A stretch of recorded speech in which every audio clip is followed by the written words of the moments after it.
Pengen fokus sama pendidikan dulu sih untuk sementara ini.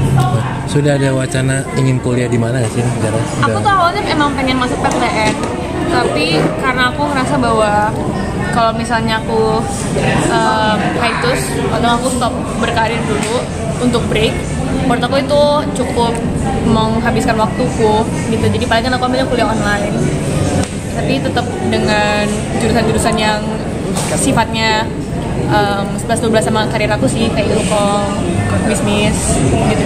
Tapi rencananya sih lagi interesting sama fashion business juga. Kenapa ketertarikan kamu dengan fashion business itu dari sejak kapan? As a girl, aku juga seneng fashion sih. Aku seneng milih baju, mix match, warna-warna yang bagus untuk di warna kulitku gitu-gitu kan. Dan emang karena aku nggak bisa gambar anaknya, jadi lebih baik aku pilih dengan fashion business gitu. Dan bukan dari yang gampang sih sebenarnya.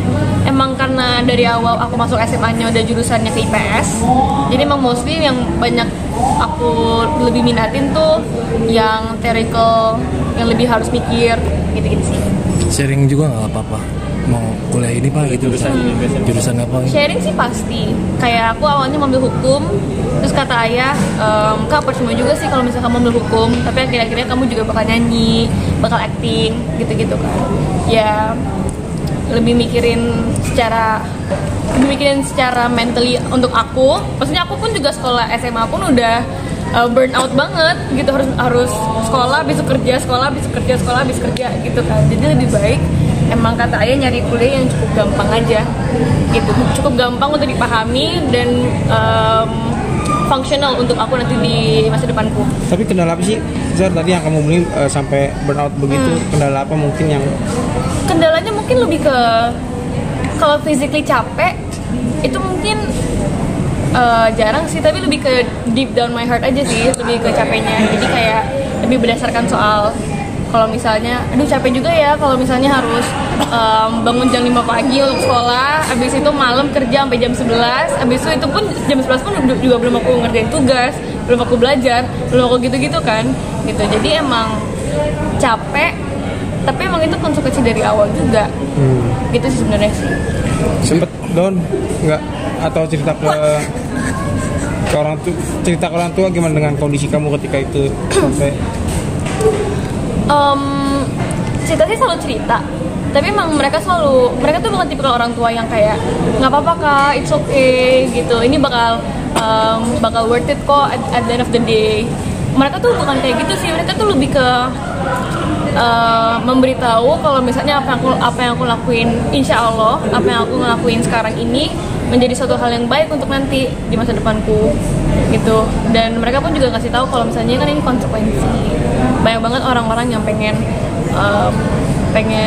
bekerja bukan bekerja sih, lebih ke memiliki hal serius di umur aku gitu. Ya aku capek, tapi aku juga tetap bersyukur dan having fun juga sih.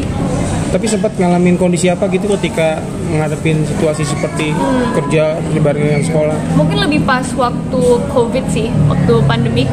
Aku bener-bener yang biasanya harus manggung dan yang biasanya nggak perlu social media banget gitu kan.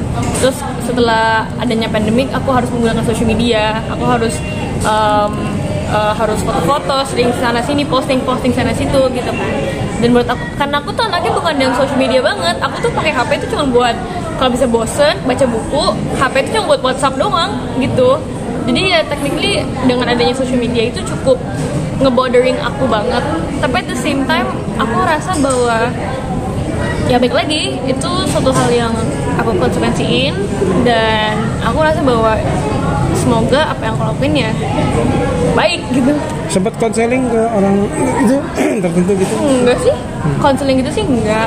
Paling cuma cerita ke orang tuaku dan kita cari solusi gitu. Karena aku ya emang dari kecil sih aku tuh anaknya bukan yang pengen mentally supportive yang kayak it's okay ayo gitu. Aku pengennya cari solusi, apa yang kita bisa ngelakuin untuk sorry kak. Apa yang kita bisa lakuin untuk keluar dari zona itu gitu sih. Jadi tapi ini menarik, kamu tidak suka main sosmed ya? Padahal kan Iya. anak-anak generasi sekarang main TikTok, IG segala macam. Kenapa gitu, maksudnya kamu nggak tertarik kan? Tertarik mungkin karena emang dari waktu dulu sebelum pandemik aku tuh entah kenapa aku anaknya lebih ke buku, lebih ke suka imajinasi, lebih suka baca buku, lebih suka yang bereffort gitu loh. Dan di saat aku dia setelah pandemi aku disuruh main sosmed segala macem, itu suatu hal yang kayak aduh hektik banget nih. Social media menurut aku tuh semuanya soal numbers, soal apa ya, lebih ke harus mentingin likes-nya berapa, insight kita berapa, dan itu menurut aku tuh pressure banget di otak. Kalau misalnya insight kita kurang, kita harus mikir ulang apa yang kita harus ngelakuin, apa yang kita harus gini-gini, apa yang kita gini gitu kan. Jadi emang aku lebih nyaman untuk tidak memikirkan si numbers-numbersnya itu, nomor-nomorannya itu sih. Tapi ya sekarang ini aku udah mulai adaptasi, aku udah mulai udahlah, number is just a number, nomor itu hanya nomor, jadi ya udah mau gimana lagi. Itu sih kalau menurut aku. Iya. Dan menghadapi